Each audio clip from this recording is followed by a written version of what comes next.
ಈಗ ಅದನ್ನ 3 ತಾಸಿಗೆ ಕಂಪ್ರೆಸ್ ಮಾಡಿದ್ರೆ ನೀವು ಹೇಳಿದಾಗ ಭಾವ ಭಾವನೆ ಕತೆ ಇದನ್ನೆಲ್ಲ ತೋರ್ಸೋದಕ್ಕೆ ಸಾಧ್ಯನಾ? ಸಾಧ್ಯ ಇಲ್ಲ. ಅದಕ್ಕಾಗಿ ಪೂರ್ವರಂಗ ಎಲ್ಲ ಬಿಟ್ಟಾಯ್ತು. ಮೊದಲಿಂದ ಕೋಡಂಗಿಯಿಂದ ಶುರುವಾಗ್ತಿತ್ತು. ಕೋಡಂಗಿ, ಬಾಲಗೋಪಾಲ, ಸ್ತ್ರೀವೇಷ, ಆಮೇಲೆ ಒಡ್ಡೋಲಗ.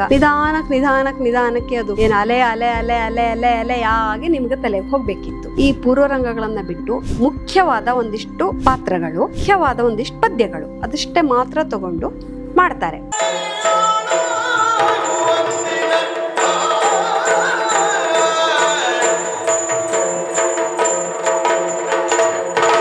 ನಿಮಗೆ ಇಷ್ಟವಾದಂತ ಯಾವ್ದಾದ್ರು ಒಂದು ಸುಯೋಧನ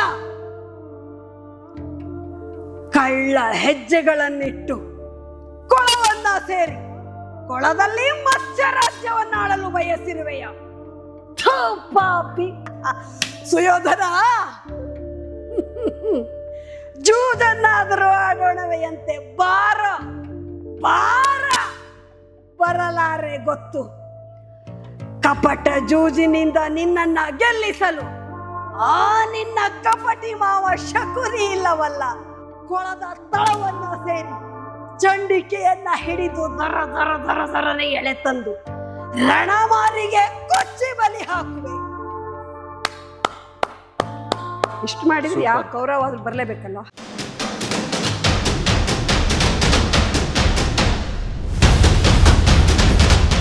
ಈಗ ಅದನ್ನ 3 ತಾಸಿಗೆ ಕಂಪ್ರೆಸ್ ಮಾಡಿದ್ರೆ ಆ ಭಾವ ನೀವು ಹೇಳಿದಾಗ ಭಾವ ಭಾವನೆ ಕತೆ ಇದನ್ನೆಲ್ಲ ತೋರ್ಸೋದಕ್ಕೆ ಸಾಧ್ಯನಾ? ಸಾಧ್ಯ ಇಲ್ಲ. ಅದಕ್ಕಾಗಿ ಪೂರ್ವರಂಗ ಎಲ್ಲ ಬಿಟ್ಟಾಯ್ತು. ಮೊದಲಿಂದ ಕೋಡಂಗಿಯಿಂದ ಶುರುವಾಗ್ತಿತ್ತು. ಕೋಡಂಗಿ, ಬಾಲಗೋಪಾಲ, ಸ್ತ್ರೀವೇಷ, ಆಮೇಲೆ ಒಡ್ಡೋಲಗ. ನಿಧಾನಕ್ಕೆ ಅದು ಏನ್ ಅಲೆ ಅಲೆ ಅಲೆ ಅಲೆ ಅಲೆ ಅಲೆ ಆಗಿ ನಿಮ್ಗೆ ತಲೆಗೆ ಹೋಗ್ಬೇಕಿತ್ತು. ಈ ಪೂರ್ವರಂಗಗಳನ್ನ ಬಿಟ್ಟು ಮುಖ್ಯವಾದ ಒಂದಿಷ್ಟು ಪಾತ್ರಗಳು, ಮುಖ್ಯವಾದ ಒಂದಿಷ್ಟು ಪದ್ಯಗಳು ಅದಷ್ಟೇ ಮಾತ್ರ ತಗೊಂಡು ಮಾಡ್ತಾರೆ. 3 ತಾಸಲ್ಲಿ ಈಗ ಜನಕ್ಕೂ ಟೈಮ್ ಇಲ್ಲ. ನೀವು ರಾತ್ರಿಯಿಂದ ಬೆಳಗುವರೆಗೆ ಮಾಡಿದ್ರೆ ನೋಡುವವರು ಕಡಿಮೆ ಆಗಿದ್ದಾರೆ. ಹೌದು. ಮರುದಿವ್ಸ ಅವ್ರವ್ರ ಕೆಲಸ ಇದೆ. ಈಗಿನ ಕಾಲಮಾನ ಆಗಿದೆ. ಕಾಲಕ್ಕೆ ಬದಲಾಗಿ ನಾವು ಬದಲಾಗಲೇಬೇಕು. 3 ತಾಸಲ್ಲಿ ಮುಖ್ಯ ಪಾತ್ರ, ಮುಖ್ಯ ಪದ್ಯಗಳನ್ನ ತಗೊಂಡು ಮಾಡಿದ್ರೆ ಏನು ಅಷ್ಟು ತೊಂದರೆ ಆಗೋದಿಲ್ಲ. ಆದರೆ ರಾತ್ರಿ ಬೆಳಗಲ್ಲಿ 5-6 ಪ್ರಸಂಗ ಇಟ್ಕೊಂಡು ಎಲ್ಲ ಮೇನ್ ಸೀನ್ಗಳನ್ನು ಮಾತ್ರ ಮಾಡ್ತಾರೆ ನೋಡಿ. ಈಗ ಅದು ಯಾವ ರೀತಿಯ ಅರ್ಥ ಇಲ್ಲದ್ದು. ಒಂದು ಪ್ರಸಂಗನೂ ಸರಿಯಾಗೋದಿಲ್ಲ. ಅದು ಬೇಡ. ರಾತ್ರಿ ಬೆಳಗುವರೆಗೆ 2 ಪ್ರಸಂಗ ಇಡಿ, ತೊಂದರೆ ಇಲ್ಲ. 3-4 ತಾಸಾದ್ರೂ ಕನಿಷ್ಠ ಒಂದು ಪ್ರಸಂಗವನ್ನ ಸರಿಯಾಗಿ ನೀವು ಪ್ರೆಸೆಂಟ್ ಮಾಡೋದಕ್ಕೆ ಬೇಕು. ಅಷ್ಟು ಟೈಮ್ ಕೊಡಿ. 5-6 ಪ್ರಸಂಗ ಇಟ್ಟು ಬರೀ ಮೇನ್ ದೃಶ್ಯಗಳನ್ನ ಮಾತ್ರ ಮಾಡಿ ಯಾವ ಪ್ರಸಂಗನೂ ಒಂದು ಸರಿಯಾಗಿ ನೋಡದೇ ಇರೋ ತರ ಮಾಡಬೇಡಿ. ಅರ್ಥ ಆಗೋದಿಲ್ಲ. ಹಿಂದೇನೋ ಮುಂದೇನೋ ಗೊತ್ತಿಲ್ಲ. ಈಗ ನಾವು ಸ್ವಲ್ಪ ಯಕ್ಷಗಾನದ ಬಗ್ಗೆ ಇನ್ನೂ ಹೆಚ್ಚಾಗಿ ತಿಳ್ಕೊಳ್ಳೋಣ. ನೀವು ಕೆಲವು ವಿಷಯಗಳನ್ನ ಮುಂಚೆ ನೀವು ಹೇಳಿದ್ರಿ, ತೆಂಕುತಿಟ್ಟು, ಬಡಗುತಿಟ್ಟು ಇದನ್ನೆಲ್ಲ ಮಾಡ್ತಾ ಇದ್ರಿ. ಈಗ ನೀವು ಒಂದನ್ನು ಹೇಳಿದ್ರಿ, ಮತ್ತೊಂದು ಸಲ ನನಗೆ ಅದನ್ನ ವಿವರವಾಗಿ ಹೇಳಿದ್ರೆ ಯಕ್ಷಗಾನ ಹೇಗೆ ಪ್ರಾರಂಭವಾಗ್ತಾ ಇತ್ತು? ಯಕ್ಷಗಾನ ಶುರುವಾಗೋದು ಚೌಕಿ ಪೂಜೆಯಿಂದ. ಚೌಕಿ ಪೂಜೆ ಅಂದ್ರೆ ಗಣಪತಿ ಪೂಜೆ. ಅಲ್ಲಿ ಗಣಪತಿಯ ಕಿರೀಟವನ್ನ ಇಟ್ಟು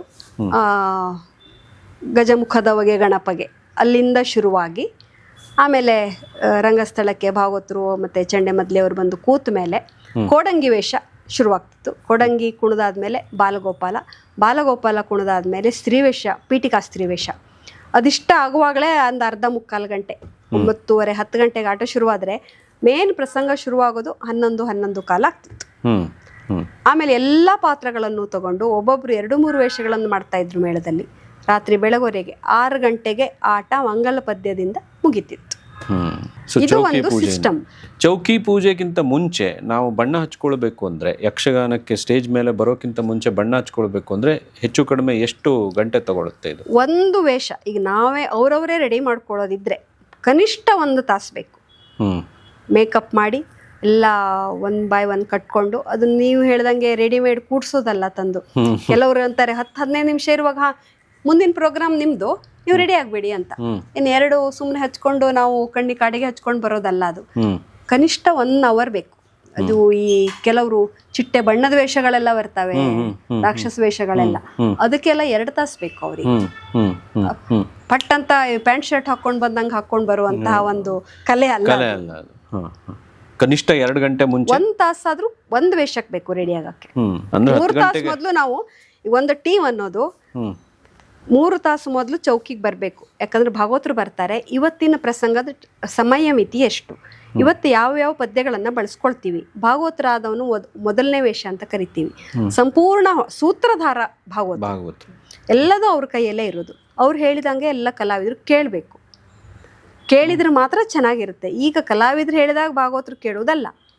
ಭಾಗವತರು ಏನು ನಿರ್ದೇಶನ ಮಾಡ್ತಾರೆ ಆ ರೀತಿಯಾಗಿ ಒಂದು ಪ್ರಸಂಗ ಹೋದ್ರೆ, ಒಂದು ಕಾರ್ಯಕ್ರಮ ಆದ್ರೆ ಅದರ ಒಂದು ಚಂದನೆ ಬೇರೆ. ಇಂತಿಂಥ ಪದ್ಯಗಳು ಇಂಥ ಇರುತ್ತೆ, ಇವತ್ತು ಈ ಪದ್ಯ ಕೆಲಸ ಮಾಡಬೇಕು, ನೀನು ಇಷ್ಟೇ ಹೇಳಬೇಕು ಅನ್ನೋ ಒಂದು ನಿರ್ದೇಶನ ಭಾಗವತರಿಂದ ಬರಬೇಕು. ಹೌದು. ಈಗ ಅಂತ ಭಾಗವತರು ಇದ್ದಾರೆ ಈಗಲೂ ಇದ್ದಾರೆ ಅಂತ ಭಾಗವತರು. ನಿಮ್ಮ ತಂಡದಲ್ಲಿ ಯಾರ್ಯಾರಿದ್ದಾರೆ? ಈಗ ಯಕ್ಷಗಾನ ತಂಡದಲ್ಲಿ, ನಿಮ್ಮ ಹವ್ಯಾಸಿ ತಂಡದಲ್ಲಿ ಯಾರ್ಯಾರಿದ್ದಾರೆ? ನಾನು ಇಂಥದೇ ಒಂದು ಟೀಮು ಅಂತ ಯಾರ್ದು ಈಗ ನಾ ಇದೊಂದು ಟೀಮಲ್ಲೇ ಮಾತ್ರ ಮಾಡ್ತೀನಿ ಅಂತ ಇಲ್ಲ. ನಾನು ಸಮಯ ಸಮೂಹದಿಂದ, ನಮ್ಮದು ಸಾಲ್ಕಣಿ ಬಿಟ್ಟ ಮೇಲೆ ಸಮಯ ಸಮೂಹದಿಂದ ಶುರುವಾಗಿ ಇಲ್ಲಿ ಸಿರಿಕಲಾ ಮೇಳ, ಯಕ್ಷಸಿರಿ, ಯಕ್ಷಗೆಜ್ಜೆ, ಆಮೇಲೆ ಚಿತ್ಪಾವನ್ ಮಹಿಳಾ ಯಕ್ಷಗಾನ ಅಂತ ಒಬ್ಬರದ್ದು, ಅವ್ರದ್ದು ತೆಂಕು ಬೆಡಗು ಬ್ರಾಹ್ಮಣರದ್ದು ಚಿತ್ಪಾವನ ಮಹಿಳಾ ಯಕ್ಷಗಾನ ಅಂತಾನೆ ಒಂದು ತಂಡ ಇದೆ. ಅವರಲ್ಲಿ ಬೇರೆ ಯಾವ ಟೀಮಿಗೆ ಕರೆದ್ರು ನಾನು ಹೋಗ್ತೀನಿ.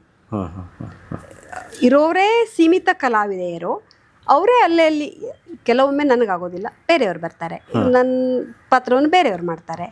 ಹಾಗೆ ನೀವು ಬೇರೆ ಬೇರೆ ಟೀಮಿಗಳಿಗೆಲ್ಲ ಹೋಗ್ತೀನಿ ನಾನು. ಅಲ್ಲಿರುವವ್ರು ಯಾರು ಅವ್ರವರೇ ಆಚೆ ಈಚೆ ಹೋಗ್ತಾರೆ.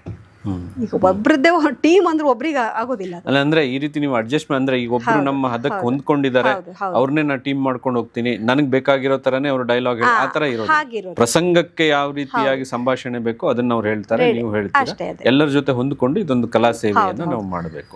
ಸುಮಾರು ಜನ ಇದ್ದಾರೆ. ಈಗ ಬೆಂಗಳೂರಲ್ಲಿ ನೋಡಿದ್ರೆ ನನ್ನ ಜೊತೆ ಮಯೂರಿ ಉಪಾಧ್ಯಾಯ, ಅರ್ಪಿತಾ ಹೆಗಡೆ, ಅಶ್ವಿನಿ ಕೊಂಡದಕುಳಿ, ನಾಗಶ್ರೀ, ನಿಹಾರಿಕಾ, ಸಿಂಧುಶ್ರೀ ಹೆಬ್ಬಾರ್, ಇವರೆಲ್ಲ ಬೆಂಗಳೂರಲ್ಲಿ ಇರುವಂತಹ ಒಳ್ಳೆ ಕಲಾವಿದರು, ತುಂಬಾ ಚೆನ್ನಾಗಿ ಮಾಡ್ತಾರೆ ಅವರೆಲ್ಲ. ಸಿರ್ಸಿ ಕಡೆ ಹೋದ್ರೆ ನಿರ್ಮಲಾ ಗೋಳಿಕಪ್ಪ, ಸುಮಾ ಗಡಿಗೆ ಹೊಳೆ, ಸೌಮ್ಯ ಹೆಗಡೆ, ಆಮೇಲೆ ಸೌಮ್ಯ ಅರುಣ್ ಅಂತ ಸಾಗರದಲ್ಲಿ, ಆಮೇಲೆ ಶಿವಮೊಗ್ಗದಲ್ಲಿ ಕಿರಣ್ ಪೈ, ಅಲ್ಲೂ ಕೂಡ ಮಹಿಳಾ ಯಕ್ಷಗಾನ ನಮ್ಮ ಪರಮಣ್ಣನೇ ಕರೆಸಿ ತುಂಬಾ ಕ್ಲಾಸ್ಗಳನ್ನು ಮಾಡಿ ಬೇಕಷ್ಟು ಮಹಿಳಾ ಕಲಾವಿದೆಯರಿದ್ದಾರೆ. ಕಿರಣ್ ಪೈ ಕೂಡ ತುಂಬಾ ಚೆನ್ನಾಗಿ ಮಾಡ್ತಾರೆ. ಉಡುಪಿ ಕಡೆ ಇವರು ತೆಂಕನವ್ರು ತುಂಬಾ ಇದ್ದಾರೆ. ನನ್ಗೆ ಅವರ ಪರಿಚಯ ಅಷ್ಟಿಲ್ಲ, ಯಾಕಂದ್ರೆ ನಾನು ತೆಂಕ್ ಮಾಡೋದಿಲ್ಲ. ಅಲ್ಲೂ ಇದ್ದಾರೆ, ಅಲ್ಲೂ ಮಹಿಳಾ ಕಲಾವಿದರು ಬೇಕಷ್ಟಿದ್ದಾರೆ ಅಲ್ಲಿ. ಒಳ್ಳೆ ಪೂರ್ಣಿಮಾ ಯತೀಶ್ ರೈ ಅವ್ರದ್ದೆಲ್ಲ ನೀವು ಮಹಿಷಾಸುರ ನೋಡ್ಬೇಕು, ಮಹಿಳೆ ಅಂತ ಹೇಳೋದಕ್ಕೆ ಸಾಧ್ಯ ಇಲ್ಲ. ಅಷ್ಟು ಚೆನ್ನಾಗಿ. ಹೌದು. ಈ ನೀವು ಮಹಿಳೆಯರ ಕೆಲವು ದೈಹಿಕವಾದಂತ ಕೆಲವು ಸಮಸ್ಯೆಗಳು, ಚಾಲೆಂಜಸ್ ಇರುತ್ತೆ. ಈ ರೀತಿ ಇದ್ದಾಗ ಅದನ್ನ ನೀವು ಹೇಗೆ ಹ್ಯಾಂಡಲ್ ಮಾಡ್ತೀವಿ? ಈಗ ಎಲ್ಲ ಕ್ಷೇತ್ರದ ಹಾಗೆ ಇದು ಕೂಡ ಬೇರೆ ಯಾವ ಕ್ಷೇತ್ರದಲ್ಲಿ ಮಹಿಳೆಯರು ಚಾಲೆಂಜಸ್ ಎದುರಿಸ್ತಾರೋ ಅದು ಯಕ್ಷಗಾನದಲ್ಲೂ ಇದೆ ಮಹಿಳೆಯರಿಗೆ. ನಾನು ಹೇಳಿದಾಗೆ ಒಂದನೇದಾಗಿ ವೇಷಭೂಷಣಗಳು ಭಾರ ಆಗಿರೋದಕ್ಕೆ ನಮ್ಗೆ ಅದನ್ನು ಕಟ್ಕೊಂಡು ಕುಣಿಯೋದು ಕೆಲವು ಸಲ ಈಗ ಏನೋ ಪ್ರಾಬ್ಲಮ್ ಇರುವಾಗ, ದೈಹಿಕ ತೊಂದರೆಗಳು ಇರುವಾಗ ಕಷ್ಟ ಆಗುತ್ತೆ. ಅದನ್ನು ಮೀರಿ ನಾವು ಅದಕ್ಕೆ ಆ ಕ್ಷಣದ ಒಂದು ರೆಮಿಡಿ ಏನೋ ತಗೊಳ್ಳೋದು, ಆಮೇಲೆ ಮಾಡೋದು ಅಷ್ಟೇ. ಅದನ್ನ ನಾವು ಎದುರಿಸ್ತಾ ಅಥವಾ ಹುಷಾರಿಲ್ವ ಬೇರೆಯವರು ಇರ್ತಾರೆ, ಪ್ರತಿ ಸಲನೂ ಏನು ಹಾಗೆ ಆಗಿರೋದಿಲ್ಲ. ಯಾಕಂದ್ರೆ ಇದರಲ್ಲಿ ವೇಷ ಭೂಷಣ ಇದೆಲ್ಲ ಅದೇ ಮೇನ್ ಹೇಳಿದಾಗ ನಾನು ಚೌಕಿ ವ್ಯವಸ್ಥೆ ಚೆನ್ನಾಗಿರ್ಬೇಕು.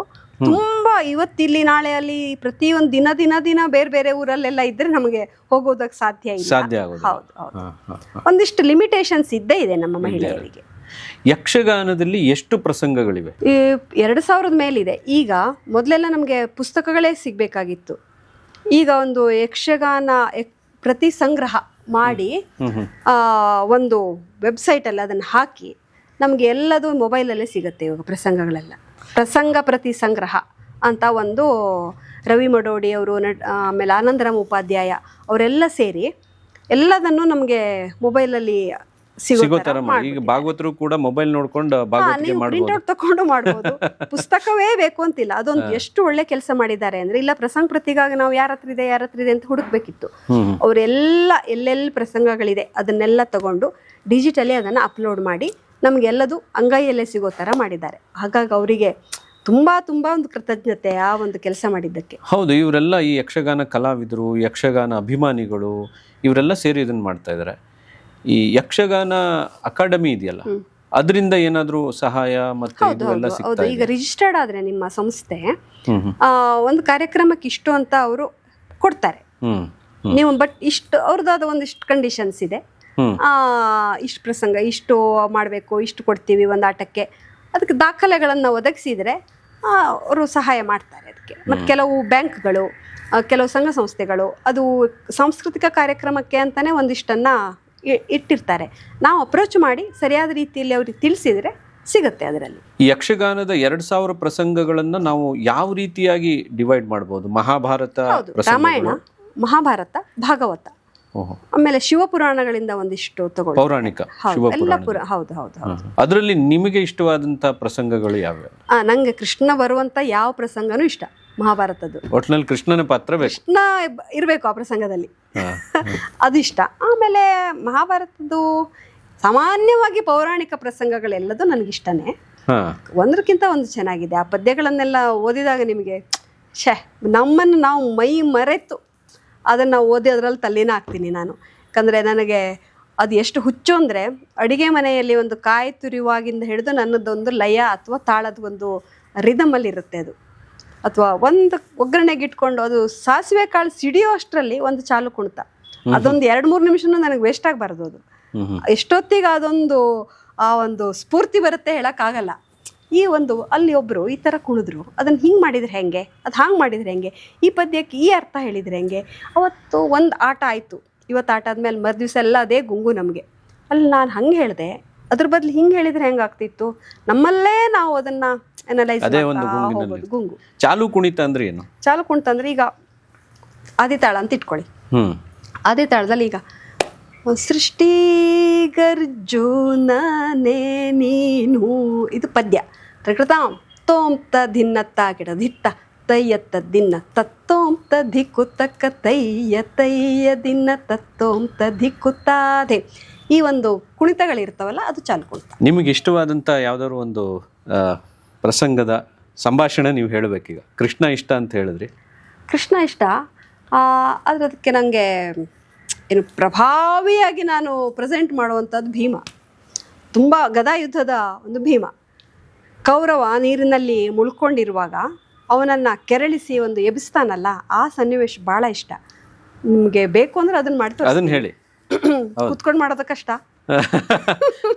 ಕೂತಲ್ಲೇ ಅಭಿನಯ ಮಾಡ್ಬೋದು. ಓಕೆ. ಕೌರವ ನೀರಲ್ಲಿ ಮುಳ್ಕೊಂಡಿರ್ತಾನೆ. ಪಾಂಡವರು ಮತ್ತು ಕೃಷ್ಣ ಎಲ್ಲ ದ್ವೈಪಾಯನ ಸರೋವರದ ಒಂದು ದಂಡೆ ಮೇಲೆ ನಿಂತ್ಕೊಂಡು ಅವನನ್ನು ಕೆರಳಿಸಿ ಎಬ್ಬಿಸುವಂತಹ ಒಂದು ಪ್ರಯತ್ನ ಮಾಡ್ತಾ ಇರ್ತಾರೆ. ಅವನು ಬೇರೆ ಯಾರು ಕರೆದ್ರೂ ಬರೋದಿಲ್ಲ, ಯಾಕಂದ್ರೆ ಅವನಿಗೆ ಸಿಟ್ಟಿದ್ದದು ಭೀಮ. ಭೀಮನ ಒಂದು ಆರ್ಭಟಕ್ಕೆ ಅವನು ಬರಬೇಕು. ನೀವು ರನ್ನನ ಗದಾ ಯುದ್ಧದಲ್ಲಿ ಕೇಳಿರ್ಬೋದು, ನೀರೊಳಗಿದ್ರೂ ಕೂಡ ಆ ಭೀಮನ ಆರ್ಭಟಕ್ಕೆ ಅವನು ಬೆವರ್ತಾನೆ. ಆ ಒಂದು ಸನ್ನಿವೇಶವನ್ನು ಯಕ್ಷಗಾನದಲ್ಲಿ ಇಷ್ಟು ಪ್ರಭಾವಿಯಾಗಿ ಮಾಡಬಹುದು.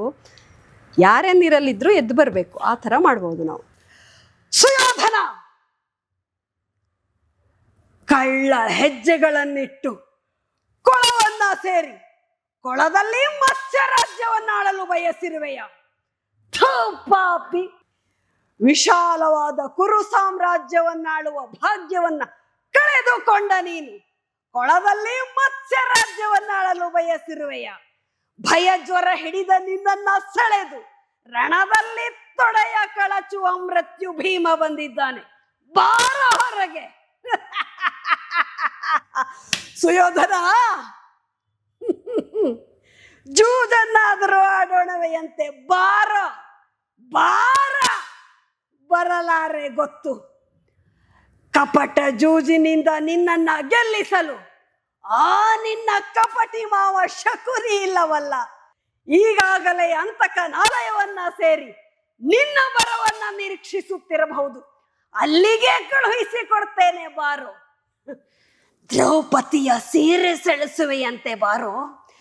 ಕೆಳಹಿ ದುಶ್ಯಾಸನನ ಉದರವ ಬಗೆದು ರಕ್ತವ ಘಟ ಘಟನೆ ಕುಡಿದ ದೃಶ್ಯವ ನೋಡಿ ಭಯವಾಗ್ತಾ ಇದೆಯೇನು? ಥೂ ಪಾಪಿ, ತುಂಬಿದ ಸಭಾಸ್ಥಾನದ ಮಧ್ಯೆ ಕುರುನಾರಿಯಾದ ಅಗ್ನಿಜಯಾದ ದ್ರೌಪದಿಯ ಮಾನಭಂಗಗೊಳಿಸಲು ಪ್ರಯತ್ನಿಸಿದ ಕುರುಕುಲ ಕುಲಾಧಮ, ನಿನ್ನ ಶಿರವನ್ನ ಕೊಟ್ಟೆ ಬಿಸುಟದಿದ್ದರೆ ಈ ಕಲಿ ಭೀಮ ಹೊತ್ತಾಗದೆ ವ್ಯರ್ಥ. ಅಂದು ಶ್ರೀಹರಿ ನಿನ್ನ ಸಭಾಸ್ಥಾನವನ್ನ ಪ್ರವೇಶಿಸಿದಾಗ ಹರಿಯ ಕಟ್ಟುವೆನೆಂದ ನಿನ್ನ ಅಟ್ಟಹಾಸ ಎಲ್ಲಿ ಹೋಯಿತು? ಈಗ ಕಟ್ಟುವೆಯಂತೆ ಬಾರು. ಸೂಜಿಯಗ್ರ ಪ್ರಮಿತ ಧಾರುಣಿಯ ಕೊಡೆನೆಂದು ದರ್ಪವ ಮಾಡಿ ಸಕಲ ಮಹೀತಲವ ಹೋಗಾಡಿ ಹೊಕ್ಕೈ ಜಲವ ನೆಲ ಕಿರಿವೇನೆಂಬಗೆದಿರೆ ಛಲ ಕಿರಿವಂ ಸುಯೋಧನ ಎಂದ ನಿನ್ನ ಛಲ ಎಲ್ಲಿ ಹೋಯಿತು? ನನ್ನ ಈ ಗದಾದಂಡದಿಂದ ನಿನ್ನ 99 ಮಂದಿ ಸಹೋದರರನ್ನ ಬಡಿದು ಯಮಪುರಿಗಟ್ಟಿದಾಗಲಿ ನಿನ್ನ ಛಲ ಹೊರಟು ಹೋಯಿತೇನೋ? ಸುಯೋಧನ ದೈವಾಂಶ ಸಂಭೂತ ಪರಶುರಾಮರನ್ನ ಗೆಲ್ಲಿದ, ಮುತ್ತಾತ ಭೀಷ್ಮರನ್ನ ಹರಿಹರಾದಿಗಳಿಂದಲೂ ಗೆಲ್ಲುವುದು ಸಾಧ್ಯವಾಗಿದ್ದರು ನಿನ್ನ ಪಾಪ ಕಾರ್ಯವನ್ನ ನೋಡಿ ಹೇಸಿ ಧರ್ಮಕ್ಕೆ ಜಯವಾಗಲೆಂದು ಅವರು ಶರಶಯ್ಯಲ್ಲಿ ಹೊರಗಿದರು. ಆದ್ದರಿಂದ ಸುಯೋಧನ ಮೃತ್ಯು ರೌದ್ರ ಭೀಮನ ರೂಪದಲ್ಲಿ ಬೆನ್ನು ಹೊತ್ತಿ ಬರುತ್ತಿರುವಾಗ ಎಲ್ಲೇ ಅಡಗಿದ್ದರೂ ತಪ್ಪಿಸಿಕೊಳ್ಳಲಾರೆ. ಬಾ ಕುಳದಿಂದ ಹೊರಕ್ಕೆ, ಇಲ್ಲವಾದರೆ ಕೊಳದ ತಳವನ್ನ ಸೇರಿ ಚಂಡಿಕೆಯನ್ನ ಹಿಡಿದು ದರ ದರ ದರ ದರನೆ ಎಳೆ ತಂದು ರಣಮಾರಿಗೆ ಕೊಚ್ಚಿ ಬಲಿ ಹಾಕುವೆ. ಇಷ್ಟು ಮಾಡಿದ್ರೆ ಯಾವ ಕೌರವ ಆದ್ರೂ ಬರ್ಲೇಬೇಕಲ್ವಾ? ಹೌದು, ಆದ್ರೆ ನಿಮ್ಮ ವಾಯ್ಸು ಕೂಡ ಅದನ್ನ ಮಾಡುವಾಗ ಚೇಂಜ್ ಆಗ್ಬಿಡುತ್ತೆ. ನಾನು ಹೇಳ್ಕೊಂಡಿದ್ದೆ, ನೀವು ಇಷ್ಟು ಸುಮಧುರವಾದ ಒಂದು ಧ್ವನಿಯಲ್ಲಿ ಮಾತಾಡ್ತಾ ಇದ್ದೀರಾ, ಹೇಗೆ? ಅದು ಮಹಿಳೆಯರಿಗೆ ಸ್ವರಭಾರ ಅನ್ನೋದು ಸ್ವಲ್ಪ ಕಡಿಮೆ. ಅದರೊಂದು ಪಾತ್ರ ಆದ್ಮೇಲೆ ಈ ಕಡೆ ಬರೋ ಸ್ವಲ್ಪ ಕಷ್ಟ. ಅದೇ ಒಂದು ಆಹ್ವಾನ ಆಗಿರುತ್ತೆ. ಅದೊಂದ್ 2 ದಿನ ಅದೇ ಇದ್ರಲ್ಲ, 2 ಸೆಕೆಂಡ್ ಅದು ಅಲ್ಲಿಂದ ಹೊರಗೆ ಬರೋದಕ್ಕೆ ಬೇಕು ನಮ್ಗೆ ಈ ತರ ಮಾತಾಡುವಾಗ. ವಂಡರ್ಫುಲ್. ಸೊ ನಿಮ್ಮ ಮುಂದಿನ ಈ ಕಲಾ ಸೇವೆಗೆ ಮತ್ತೇನಾದ್ರೂ ಹೇಳಕ್ಕೆ ಇಷ್ಟಪಡ್ತೀರಾ? ಮತ್ತೇನಾದ್ರೂ ಹೇಳಿ? ಈಗ ನನಗೆ ಹೇಳಲೇಬೇಕು ಅನ್ನೋದು, ಈಗ ತುಂಬಾ ಮಕ್ಕಳು ಕಲಿತಾರೆ, ಅದು ಕೇವಲ ಶೋಕಿಗಾಗಿ ಕಲಿಬಾರ್ದು. ಅದನ್ನ ಒಂದು ಸಾಧನೆ ಅಂತ ಮಾಡೋದಕ್ಕಾಗಿ ಕಲಿಬೇಕು. ಅದನ್ನ ಪ್ರೀತಿಯಿಂದ ಸರಿಯಾಗಿ ಕಲ್ತು ಮಾಡಬೇಕು ಅನ್ನುವ ಒಂದು ಧೋರಣೆಯಲ್ಲಿ ಕಲಿಬೇಕು. ಸುಮ್ಮನೆ ನಾನೇನೋ ವೇಷ ಹಾಕದೆ ನನಗೆಂದು ಪಬ್ಲಿಸಿಟಿ ಸಿಗುತ್ತೆ, ನಮ್ಮ ಒಂದು ವೈಯಕ್ತಿಕ ಒಂದು ಏನು ಸೆಲೆಬ್ರಿಟಿ ಆಗೋದಕ್ಕೆ ಹೋಗಿ ಅದನ್ನ ಮಾಡಬಾರ್ದು. ಸರಿಯಾಗಿ ಕಲಿತು ಸರಿಯಾದ ರೀತಿಯಲ್ಲಿ ಮಾಡಿ ಸರಿಯಾದ ಗುರುಗಳಿಂದ ಕಲೀರಿ. ಅದು ನನ್ನ ಒಂದು ಈಗಿನ ಮಕ್ಕಳಿಗೆ ನಿಮ್ಮ ಸಂದೇಶ. ತುಂಬಾ ಚೆನ್ನಾಗಿ ಮಾತಾಡಿದ್ರಿ. ಈ 1.5 ಗಂಟೆ ನಾವು ಮಾತಾಡಿದ್ದು, ನಿಮ್ಮ ಅಭಿನಯ ಇವತ್ತು ನಮ್ಮ ಮನಸ್ಸಿನಲ್ಲಿ ಅಚ್ಚಳಿಯದೇ ಉಳಿಯುತ್ತೆ, ಅದು ಯಾವತ್ತೂ ಉಳಿಯುತ್ತೆ. ನಿಮ್ಮ ಸಮಯವನ್ನು ಕೊಟ್ಟು ಇಲ್ಲಿವರೆಗೆ ಬಂದಿದ್ದಕ್ಕೆ ಧನ್ಯವಾದಗಳು. ನಾನೊಂದು ಚಿಕ್ಕದಾದಂಥ ಒಂದು ಚುಟ್ಕ ಬರೆದಿದ್ದೀನಿ, ಅದು ಈ ಮಾತಿನ ಬರದಲ್ಲಿ ನಮ್ಗೆ ಹಾಗೆ ಹೇಳೋದಕ್ಕೆ ಇದಾಗುತ್ತೆ, ಅದನ್ನ ನಿಮಗೆ ಓದಿ ಹೇಳ್ತೇನೆ ನಾನು. ಇದು ಯಕ್ಷಗಾನ ಮತ್ತು ನಿಮ್ಮ ಮೇಲೆ. ಗೆಜ್ಜೆಯ ದನಿಗೆ ತಾಳದ ಗತ್ತು, ನಿಮ್ಮ ಮಾತುಗಳೇ ನಮಗೆಲ್ಲ ಸಂಪತ್ತು. ಗೆಜ್ಜೆಯ ದನಿಗೆ ತಾಳದ ಗತ್ತು, ನಿಮ್ಮ ಮಾತುಗಳೇ ನಮಗೆಲ್ಲ ಸಂಪತ್ತು. ಕಲೆಗಾಗಿ ಮೀಸಲು ನಿಮ್ಮ ಈ ಬದುಕು, ಮುಂದಿನ ಪಯಣಕ್ಕೆ ಸಿಗಲಿ ಗೆಲುವಿನ ಬೆಳಕು.